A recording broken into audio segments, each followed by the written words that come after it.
Welcome to the Toxic Optimist channel, and my name is Nick, and this is Aaron. We are here to discuss running, and here on the channel, we unapologetically flip negatives into positives to inspire a cause for good. Speaking of good, Aaron, you have a fantastic opportunity this Saturday to publicly display how good you can be. That's right. That's I the could goal. not have said it better myself. All right, thank you. Yeah, Appreciate it.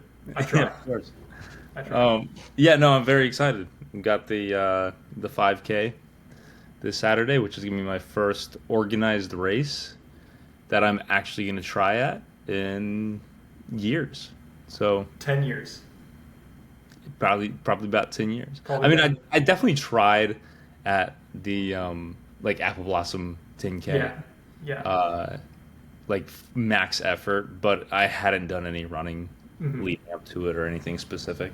Hmm. So this will be the first one that I'm actually like have some running down. Yeah. Um, so that'll be fun to see where I am. I cannot wait. I'm so delighted with your work ethic, your dedication.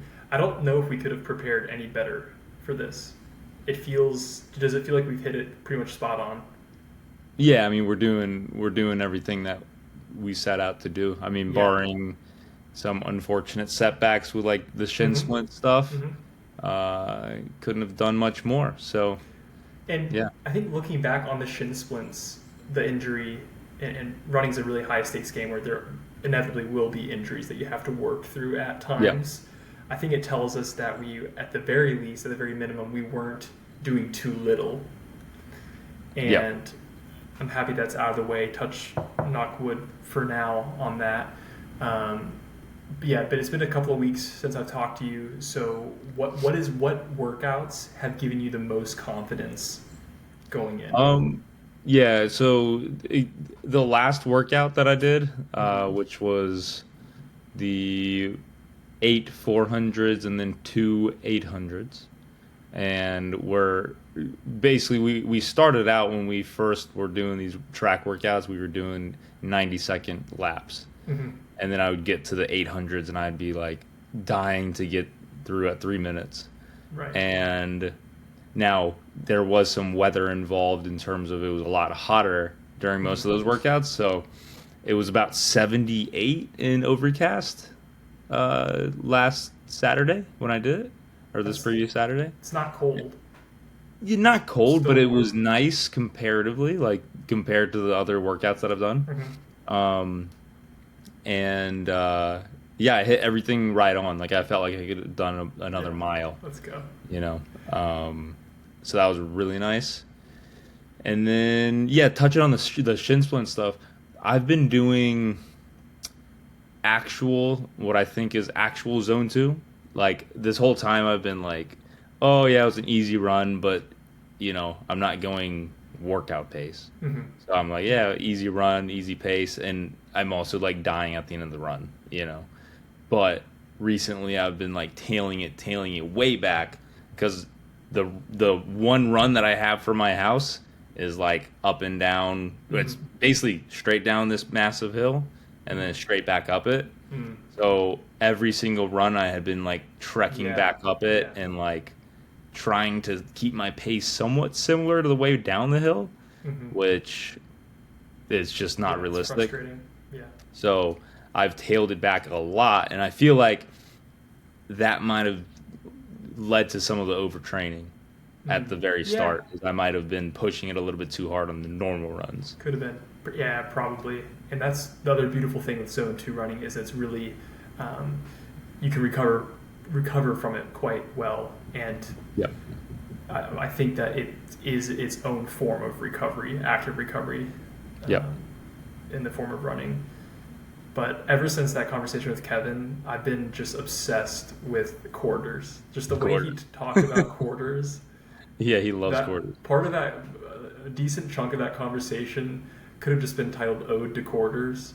He Yep. just the way, yeah. So what Kevin talked about a lot was this overload style of training where we would say find the pace that you want to set, you want to aim for. 5-minute pace was his example, and then just tune the body Yep. for 5-minute quarters over and over and over and over again, and then work progressively to decrease rest time until he got to the point where it's just 10-second rests between Yep. these Straight into it. very fast quarters to really simulate race pace and the discomfort that Yep. you'll feel on race day to definitely develop that top end speed.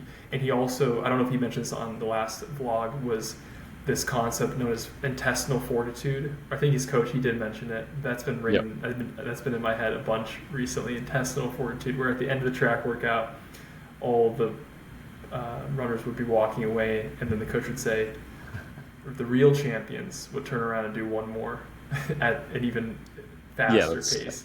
So I don't know about you, but that's really gotten to me, and I've been personally focusing a lot more on speed, on really like nailing some.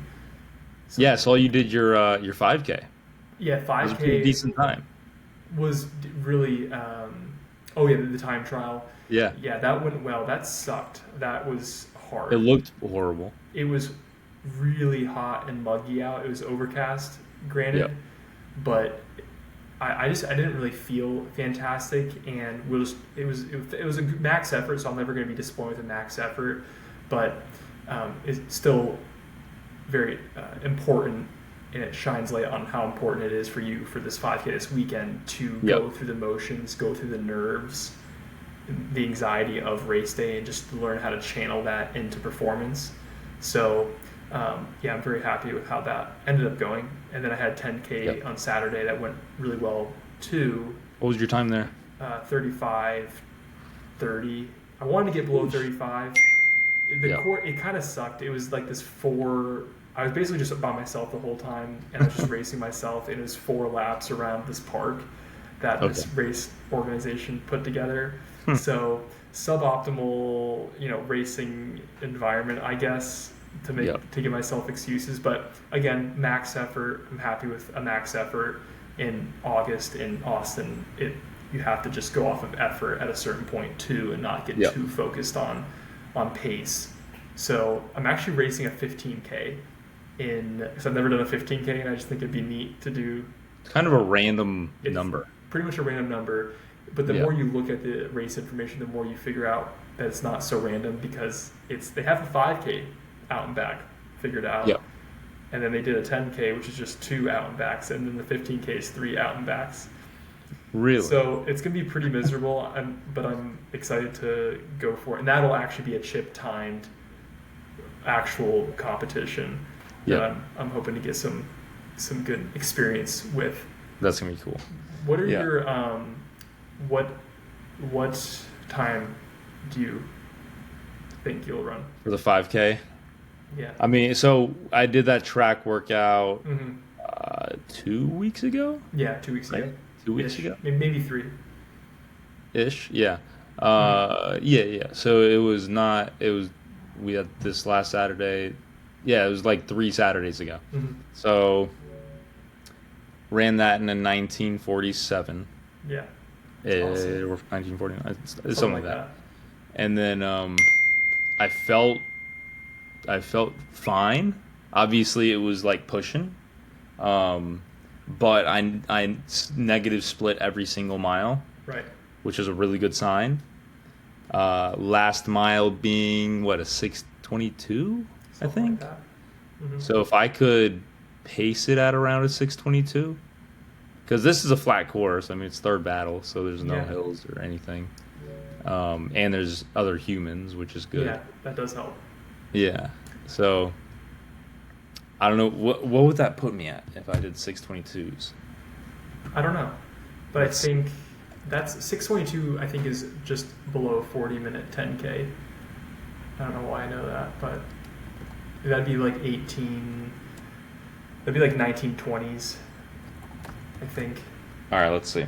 I'm Something ChatGPTing it. like that. That can't be right. So it says 5K at 6:22 splits would give me approximately 1945. But I ran a 1940. That doesn't seem right. AI is still it's not perfect yet, I guess. Yeah. Unless it is right. It could very well It could be right. That doesn't sound too far off, to be honest. Pace for the mile. 5K. All right. Well, I'm going to figure this out. Yeah. 1945. Let's do the math. We're doing the math here. Yeah, it's right. 1945. Okay. So I don't know. I'll have to check my splits. But if I ran a 1947 and I negative split it, I definitely am wrong about 622 last mile, I think. You probably are. I think you're going to run faster than that on Saturday. I think. So what would you peg me at? I think there's a chance you break 19 minutes, which would be amazing. That'd be such a big confidence boost. But I think best case scenario, you break 19 minutes, and then anything south of 1930 is a really good win. Yep. And I mean, based on 3 weeks ago running in 1945, without the pomp and circumstance of the race setting, I think we'd still be happy with the 1940s, 1945. Yeah. Like, let's just reframe here. I think a month ago you said your goal would be to just break 20. Yeah. So honestly, anything to under 20, I think we could be really, really happy with. Oh yeah. But yeah, I mean, I'll be very happy as long as I beat my last one. As long as I'm improving. Yeah. Especially if I beat a track workout. Yeah. I think that'd be good. So a 19-minute 5K would be 6:07 pace. Mm-hmm. So if I shot for 6:06s, Yeah. let's just do that. Yeah, sure. Honestly, go for it. Just I say screw it. I'm tired of waiting around for this. Set your watch. Just set your watch for your current lap pace, and then be able to just look at that. That's the only thing I would care about. I would just care about your pace. All right, I'll run a 19. The lap pace. I'll run a sub 19. Not the current running pace, because that can be all over the place, of course. But just like the current mile you're in, that time, that pace. Okay. I like to all right, that'll be the goal. Let's I just like do to that. have two things showing. If you can edit this somehow, I know you can with the Coros watch, which is really nice, and I like to see my current mile, the current mile that I'm in, that average mile pace, and then below it you can see your average for the last mile you ran. Got it. And I think that's a great goal. Okay, I'll have to try that out. I got a new watch. I got the Garmin Nice. Forerunner. Forerunner or something. Okay. Yeah. Cool. So, yeah, I'm sure I can do something with that. Either way, you're gonna learn a lot from this race. It's gonna be great. Yeah, it's gonna be fun. And then 10-minute warm up. You said? Yeah, I think just honestly some amount of warm up, and you'll be warm. It's summer, so there won't be a problem being warm. I checked the weather. It should be about 68 degrees. It's gonna be great. Which is so just perfect. Be hydrated and don't do anything different. I don't know if you've been eating before running normally. I have a few dates. Sure. So just do that. Have a few dates, but don't think you have to go crazy. I don't think. Yeah. I'll just eat well the day before. Try to sleep well. Mm-hmm. And then see what we get. Focus on sleep. Yeah. But you've done the work, so we'll leave it there. I'm excited to hear how it goes. We'll debrief afterwards what went well, what went wrong, what we could have done better with. But best of luck to you, Aaron. All right. Thank you. Yeah, I'll keep you updated.